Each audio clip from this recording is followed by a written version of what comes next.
नमस्कार, मैं हूं राज और आप देख रहे हैं प्योर पॉलिटिक्स। जम्मू कश्मीर में आतंकवाद को लेकर मोदी सरकार जीरो टॉलरेंस की अपनी नीति पर सख्ती से काम कर रही है। खासकर कश्मीर सरकार के उन कर्मचारियों के खिलाफ जो पाकिस्तान समर्थित आतंकियों के लिए स्लीपर सेल की तरह काम करते हैं। जी, कश्मीर में इन आतंकियों का एक स्लीपर सेल है। ये वो लोग हैं जो जम्मू कश्मीर सरकार के कर्मचारी हैं, सरकार के लिए काम करते हैं, सरकार से सैलरी उठाते हैं, लेकिन वो काम आतंकियों के लिए करते हैं। अब जैसा कि आपको मालूम है, पहलगाम में भी जो आतंकी घटना हुई जिसमें 26 हिंदुओं को उनके नाम और धर्म पूछकर चुन चुन कर मारा गया, तो ये जो आतंकी आए थे पाकिस्तान से, वो इस घटना को क्यों अंजाम दे पाए, कैसे अंजाम दे पाए? उसकी एक खास वजह यह थी कि उनको लोकल लेवल पे वहां सपोर्ट मिला। ये लोकल लोग जो है ना, वहां पे एक हैं, मुट्ठी भरी लोग हैं, लेकिन अभी हैं जो इन आतंकियों को सपोर्ट करते हैं। उसी तरह से जम्मू कश्मीर की जो सरकार है, उसके ऐसे बहुत सारे कर्मचारी हैं जो ऐसे आतंकियों को सपोर्ट करते हैं। अगर ऐसा सपोर्ट ना मिले तो पाकिस्तान से आकर कोई आतंकी इस तरह की घटना को अंजाम दे दे, यह संभव नहीं है। लेकिन सरकार को इस बात का अंदाजा रहा है, और सच यह है कि कश्मीर में धारा 370 के हटने के बाद से ही, और खासकर ये जो पहलगाम की आतंकी घटना हुई है उसके बाद से, मोदी सरकार ऐसे स्लीपर सेल को पहचान कर उनका इलाज करने में जुटी हुई है। लेकिन बात यह है कि जैसे जैसे ही मोदी सरकार इन स्लीपर सेल के खिलाफ एक्शन लेती है, तो कश्मीर में ये जो आतंकियों का जो टैसिट समर्थन देने वाले जो पॉलिटिशियंस हैं, इन आतंकियों को जो समर्थन देते हैं बड़े ही सलीके से और महीनी से जो समर्थन देते हैं, जिनमें उमर अब्दुल्ला है जो वहाँ के मुख्यमंत्री हैं, उनके पिता फारूक अब्दुल्ला और महबूबा मुफ्ती, ये लोग खुल करके इन स्लीपर सेल के बचाव में आ जाते हैं। अब इस बार भी कुछ ऐसा ही हुआ है। अब देखिए, जम्मू कश्मीर के जो लेफ्टिनेंट गवर्नर हैं मनोज सिन्हा, उन्होंने ऐसे ही स्लीपर सेल में भर्ती 2 सरकारी शिक्षकों को अभी बर्खास्त किया है।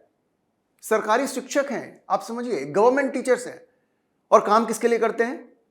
ये लश्कर तैयबा के लिए काम कर रहे थे। लश्कर तैयबा जो आतंकी संगठन है, ये शिक्षक उस आतंकी संगठन के लिए काम कर रहे थे। तो लेफ्टिनेंट गवर्नर मनोज सिन्हा ने इन 2 शिक्षकों को बर्खास्त कर दिया। अभी जो 2 शिक्षक हैं उनके नाम क्या हैं? एक का नाम है गुलाम हुसैन और दूसरे का नाम है माजिद इकबाल डार। अब ये जो जम्मू कश्मीर के जो लेफ्टिनेंट गवर्नर हैं, उन्होंने संविधान के आर्टिकल 311 के तहत इनको डिसमिस किया है, और ये अलाउ करता है कि भाई इसके लिए कोई डिपार्टमेंटल इंक्वायरी की जरूरत नहीं है, क्योंकि तुरंत एक्शन लेना जरूरी है। आप इनको जितना ज्यादा अलाउ करेंगे, ये उतना ही नुकसान पहुंचाएंगे।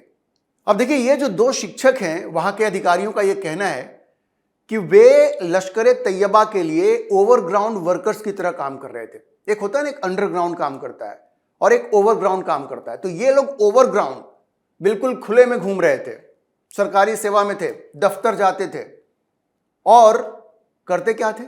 उनका मेन मकसद लश्कर तैयबा के आतंकियों को मदद पहुंचाना था। आप सोचिए, ये वैसे लोग हैं जिनकी वजह से आप कश्मीर में यदाकदा आतंकी घटनाओं को देखते हैं।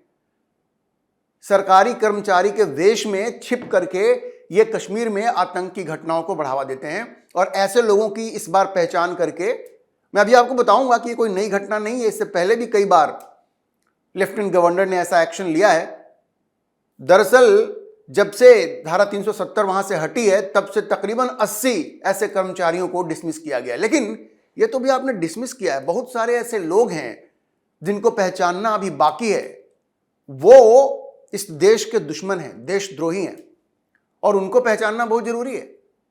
सरकार धीरे धीरे उन पे एक्शन ले रही है, लेकिन इसमें तेजी लाने की जरूरत है, वरना ये कब पहलगाम जैसी किसी घटना को अंजाम दे देंगे, आतंकियों को ऐसी घटना को अंजाम देने में ये उनकी मदद करेंगे, लॉजिस्टिक्स का इंतजाम करेंगे, सारी व्यवस्थाएं करेंगे, और तब जाकर के वो इस तरह की घटना को अंजाम देंगे। तो ऐसे लोगों को तेजी से पकड़ने की जरूरत है। अभी आपको बताता हूं कि किस तरह से जब ये पकड़े गए, तो किस तरह से ये उमर अब्दुल्ला और महबूबा मुफ्ती ने रोने धोने का अपना कार्यक्रम शुरू कर दिया। जैसा मैंने आपको कहा, मोदी सरकार ने एक जीरो टॉलरेंस की नीति बनाई है कि ऐसे लोगों के प्रति एक जीरो टॉलरेंस होगा।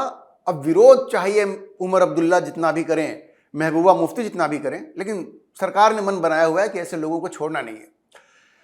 जैसे मैंने आपको बताया कि धारा 370 के हटने के बाद से अब तक लगभग 80 इस तरह के सरकारी कर्मचारियों को पिछले 5 साल में सरकार ने डिसमिस कर दिया है, ये संविधान में जो प्रावधान है उसका इस्तेमाल करके। अब देखिए, इसमें एक जो शिक्षक है, जो हुसैन है, उसको 2004 में ये रहबरे तालीम टीचर के रूप में इसको अपॉइंट किया गया था।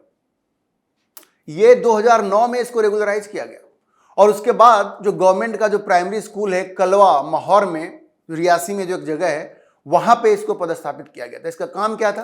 ये शिक्षक था, रहबरे तालीम टीचर था। ये काम इसका था पढ़ाने का, लेकिन ये कर क्या रहा था? ये हुसैन लश्कर तैयबा के लिए काम कर रहा था ओवरग्राउंड वर्कर के रूप में, और रियासी जो वहां पे एरिया है उसमें वो इस आतंकी संगठन का नेटवर्क फैलाने में लगा हुआ था, नेटवर्क फैलाने में ही लगा हुआ था।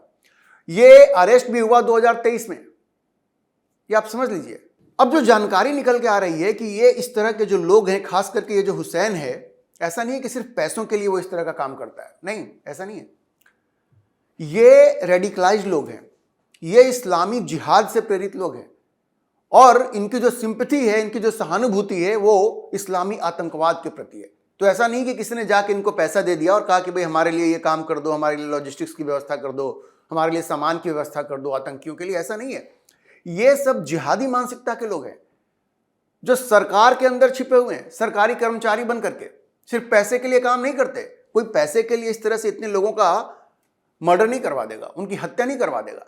ये बिल्कुल इस्लामी जिहादी आतंकवादी जो मानसिकता है उससे ग्रसित हैं ये लोग, और इस्लाम के नाम पे ये आतंक फैलाने में यकीन रखते हैं।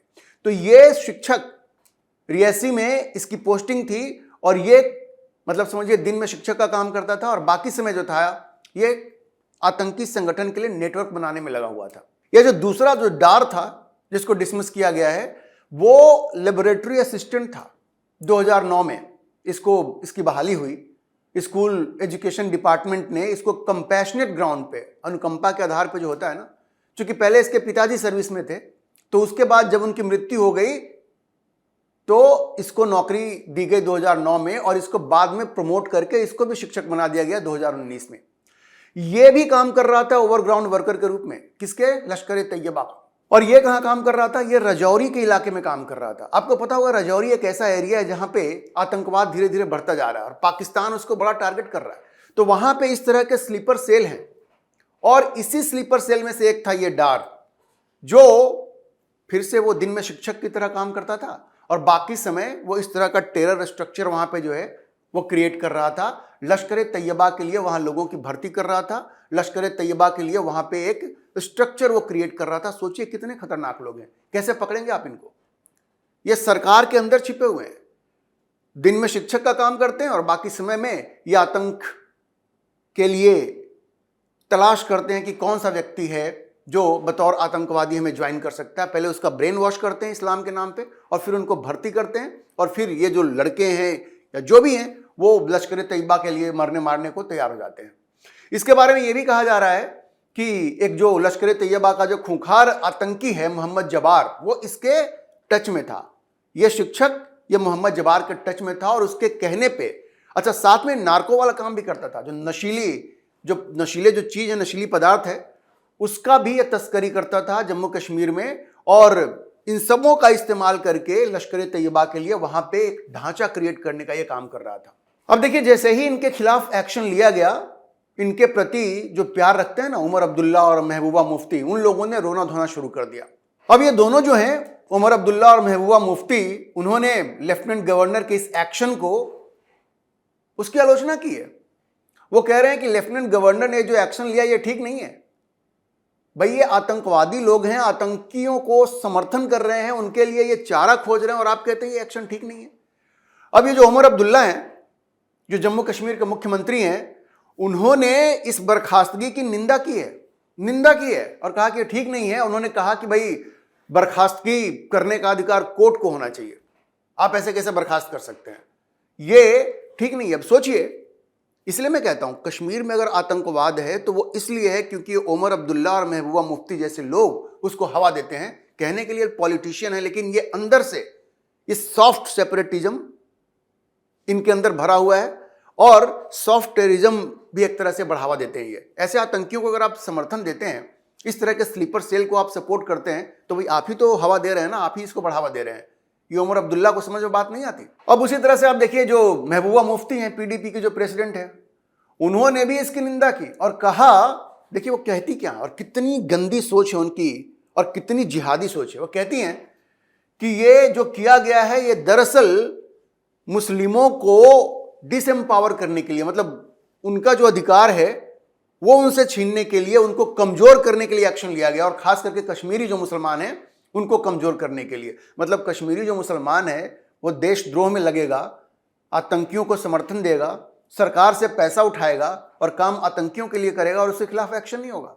लेकिन ये दोनों जो है, उमर अब्दुल्ला और महबूबा मुफ्ती, वो कह रहे हैं कि नहीं ये गलत हुआ है। अब कोर्ट जाकर के फैसला सुनाएगी। भाई कोर्ट इतनी जल्दी फैसला सुनाती है क्या? तो इनको बिठा के क्या इनको वेतन दिया जाए? अजीब व गरीब स्थिति है। आप समझिए कि ये वजह है कि क्यों कश्मीर में आतंकी घटनाएं जो हैं रुक नहीं पा रही हैं, क्योंकि और इसीलिए हम लोग ये बार बार कहते हैं कि अभी कश्मीर में सही वक्त नहीं आया है कि वहां पे पूर्ण राज्य का दर्जा दिया जाए, क्योंकि जैसे ही पूर्ण राज्य का दर्जा मिलेगा उमर अब्दुल्ला के पास ये लॉ एंड ऑर्डर भी उनके पास आ जाएगी और पता नहीं वो किस तरह से ये जो स्लीपर सेल हैं इनके खिलाफ वो कोई एक्शन लेंगे भी या नहीं लेंगे। एक्शन लेना तो दूर की बात है, ऐसा लगता है वो बोलेंगे कि उनकी पुलिस इन लोगों के साथ मिलकर काम करे। ये भी हो सकता है। तो ये भी एक सबक है कि ये सही वक्त नहीं है जम्मू कश्मीर को पूर्ण राज्य का दर्जा देने का, क्योंकि ये उमर अब्दुल्ला के लिए चीजें और आसान कर देगा, ये स्लीपर सेल के लिए चीजें और आसान कर देगा। सरकार को क्या चाहिए कि ये उमर अब्दुल्ला और महबूबा मुफ्ती चाहे कुछ भी कहें, वो एक्सपोज तो हो ही गए हैं ना, उनकी सिंपैथी इन आतंकियों के साथ है। मोदी सरकार को बिना किसी बात की परवाह किए हुए ऐसे जो स्लीपर सेल के जो एलिमेंट्स हैं ना, उनके खिलाफ सख्ती से एक्शन लेना चाहिए, क्योंकि राष्ट्रहित में इन देशद्रोहियों को किसी भी कीमत पर माफ नहीं करना चाहिए और उनको जड़ से मिटा देना यह सरकार की प्राथमिकता होनी चाहिए। किसी की भी बात सुनने की कोई जरूरत नहीं है। अभी के लिए इतना ही। हम इस खबर पर नजर बनाए रखेंगे और आपको अपडेट करते रहेंगे। आप इस विषय पर क्या सोचते हैं, अपनी राय कमेंट बॉक्स में जरूर लिखें, और अगर आपको ये वीडियो पसंद आया हो तो आप इसे लाइक करें, शेयर करें और हमारे चैनल को सब्सक्राइब जरूर करें।